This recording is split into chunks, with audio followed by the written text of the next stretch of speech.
Hey, once again, welcome you to on my YouTube channel RDK English. Once again, I welcome you to another video of preposition. Right? कल का video I hope आप लोगों ने देख लिया होगा जो था बेस्ड नियर के ऊपर. राइट, नियर एक ऐसा शब्द दोस्तों जिसका इस्तेमाल हम लोग चार तरीके से कर सकते हैं. प्रेपोजिशन तो होता है, साथ ही साथ हम लोग एडजेक्टिव की तरफ भी इस्तेमाल कर लेते हैं, एडवर्ब की तरफ इस्तेमाल कर लेते हैं, और एक लास्ट यूज बताया था वर्ब. नियर आपकी वर्ब भी होती है, शायद आप लोग जानते होंगे, बहुत सारे लोग इस्तेमाल करते हैं. राइट, आज हम लोग एक और प्रेपोजिशन की बात करने वाले हैं, that is actually through. Right, ये थ्रू शब्द आपने बहुत बार सुना होगा और बहुत यूज में भी आता है. राइट, इसके कई मतलब होते हैं दोस्तों, लगभग में इसके 4 से 5 यूजेस होते हैं, लेकिन हम लोग बेसिकली 2 से 3 यूजेस का हम लोग कर लेते हैं. राइट, तो सबसे पहला यूज जो निकल के आता है थ्रू का, वो होता है one side to the another side of something, from one side to the another side of something or somebody. एक साइड से दूसरी साइड की ओर, से होते हुए. इसका हिंदी क्या जाएगा? से होते हुए. एक साइड से दूसरी साइड. ये कोई वस्तु भी हो सकती है कि एक वस्तु के इस साइड से उस साइड, या कोई इंसान वगैरह कुछ भी हो सकता है. तो से होते हुए के रूप में हम लोग थ्रू का इस्तेमाल करते हैं. राइट, और सबसे बेसिक से एग्जांपल मैं देना चाहूँ, जैसे मैंने कहा भाई मैं टनल के माध्यम से भी बोल सकते हो आप, के माध्यम से. मैं टनल के माध्यम से जंगल में पहुंचा, तो मैं पहुंचा, आई रीच्ड. ठीक है ना, आई रीच्ड द फॉरेस्ट. ठीक है, पहुंच गया. थ्रू मतलब के माध्यम से होते हुए, थ्रू द टनल.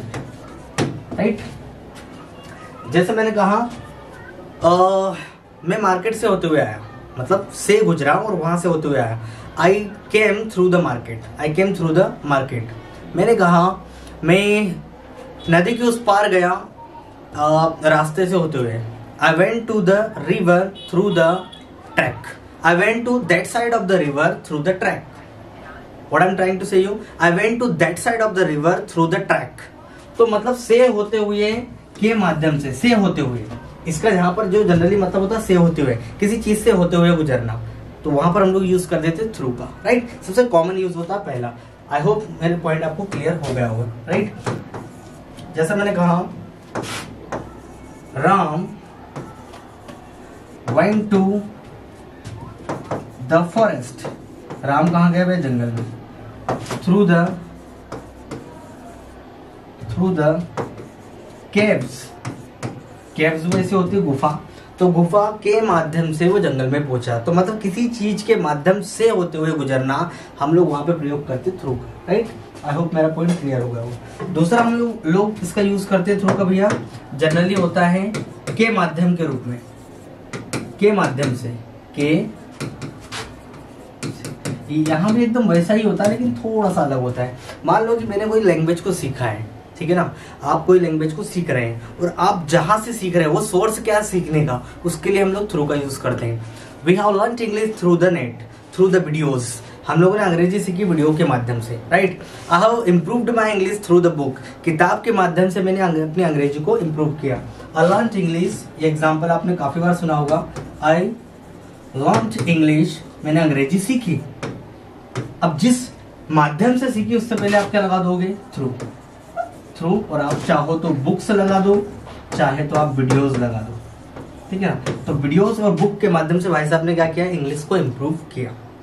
ठीक है ना, मैंने कहा मैंने किताबों के माध्यम से एग्जाम की तैयारी की. आई प्रिपेयर, या फिर बोल सकते हो आप I got preparation through the books, या I prepared myself through the books for examination. मैंने खुद को तैयार किया किताबों के माध्यम से एग्जामिनेशन के लिए. राइट, मैंने स्मार्ट बोर्ड के माध्यम से वीडियोस बनाए. I made videos through the smart board. क्या बोला मैंने? I made videos through the smart board. ठीक है भैया, दूसरा यूज समझ में आ गया, स्मार्टफोन. तो मतलब किसी चीज के माध्यम से के रूप में, किसी चीज के माध्यम से.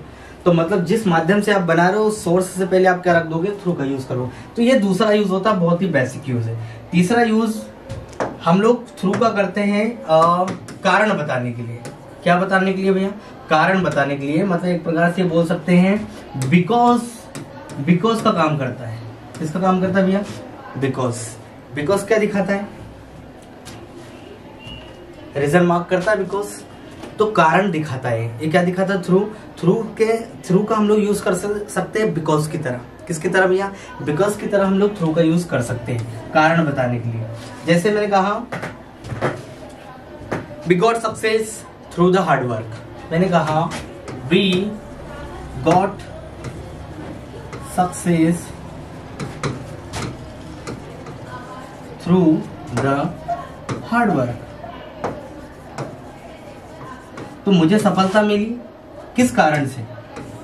मेहनत से, है ना। तो जब आप कोई कारण बताओ, जनरली हम लोग यहाँ पर बिकॉज का यूज कर लेते हैं। We got success because I did hard work, मैंने कठोर परिश्रम किया इसलिए मुझे क्या मिली? सफलता मिली।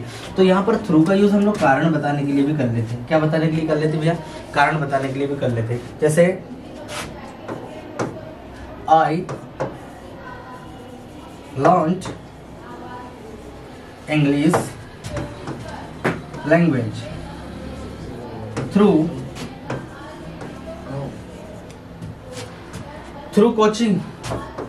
कोचिंग के कारण, या थ्रू माय फ्रेंड बोल सकते हो। मैं फ्रेंड की सहायता के कारण मैं अंग्रेजी मैंने सीखी। Through my friend. तो आप ये बताना चाह रहे हो कि आपने एक लैंग्वेज को सीखा, उस लैंग्वेज को सीखने का कारण कौन बना? आपका दोस्त।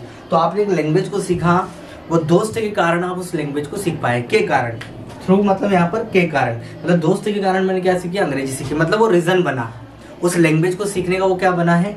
रीजन बना है। तो ये बिकॉज ऑफ जो होता है ना, इस तरीके से ही काम कर रहा है के कारण।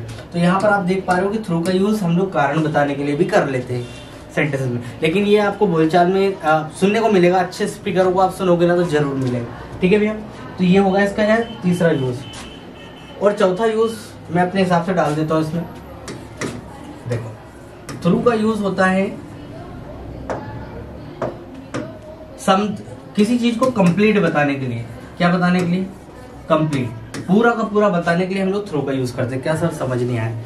इसको आप ऐसा समझो, कॉमन तौर पे एग्जांपल लेते हैं हम लोग। कई बार क्या होता है, हम लोग कंपनीज में जाते हैं, मतलब पूरा का पूरा दिखाने के लिए, राइट। किसी कंपनी में जाते हैं और कंपनी में क्या होता है, आपसे मांगा जाता है आपका इंट्रोडक्शन, और ये बोला जाता है tell me something about yourself.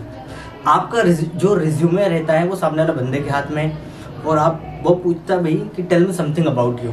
तो आप वहाँ पर एक सेंटेंस अक्सर बोलते हुए आप लोगों ने लोगों को बोलते हुए सुना होगा, या आपने भी कभी बोला होगा, as you have gone through my resume, जैसे कि आपने पूरा पढ़ लिया है, जैसे कि आपने पूरी नजर मार ली है, मतलब पूरा दिखाने के लिए, पूरा का पूरा दिखाने के लिए हम लोग थ्रू का यूज कर लेते हैं। As you have gone through my resume, now I want to tell you the thing that I didn't mention in the resume. अब मैं वो चीज बताता हूँ जो मैंने रिज्यूमे में मेंशन नहीं की, राइट। तो ये आपने अक्सर ये सेंटेंस सुना होगा, एक कंप्लीट बताने के लिए, पूरा का पूरा बताने के लिए। जैसे तुमने मेरा रिज्यूमे पूरा पढ़ लिया है, अब मैं आपको वो चीज बताना चाहता हूँ जो मैंने रिज्यूमे में मेंशन नहीं की। दूसरी बात ये है, इसका एक और बेसिक सा यूज हम लोग ऐसा भी कर लेते हैं, किसी कंडीशन से गुजरना, है ना। किसी कंडीशन से गुजरना, कोई कंडीशन है और उससे कोई बंदा गुजर रहा है, तो वहां पर भी हम लोग थ्रू का यूज कर लेते हैं। यहीं पर डाल देता हूँ, कंडीशन से गुजर रहा है। जैसे कोई बंदा है, वो आजकल क्या है, बहुत परेशानी से गुजर रहा है। I am going through the bad condition, बहुत बुरी कंडीशन से गुजर रहा हूँ। She is going through the heinous condition, बहुत ही दर्दनाक कंडीशन से वो गुजर रही है, right. Now days I am going through the pain, जो दर्द से गुजर रहा हूँ। तो किसी दर्द कंडीशन से गुजरने के लिए हम लोग क्या लगा देते हैं भैया, थ्रू। सिर्फ जंगल से गुजरने के लिए वो तो कॉमन होता है यूज, लेकिन कोई एब्स्ट्रैक्ट जो चीजें हैं जो दिखाई नहीं देती, वो फील होती है, कोई दर्द हो गया, कोई कंडीशन हो गई, कोई भी ऐसी चीज है जो एब्स्ट्रैक्ट सेंस में जाती है, जो आपको दिखाई नहीं देती, सिर्फ महसूस हो, और उस चीज से गुजरने के लिए आप किसका प्रयोग करोगे, थ्रू। नाउ अडेज people are going through frustration तो मतलब आजकल लोग किससे गुजर रहे हैं, एक प्रकार से फ्रस्ट्रेशन से होते हुए गुजर, मतलब उससे गुजर रहे हैं, वो कंडीशन में है वो, और वो कंडीशन से होते हुए वो गुजर रहे हैं।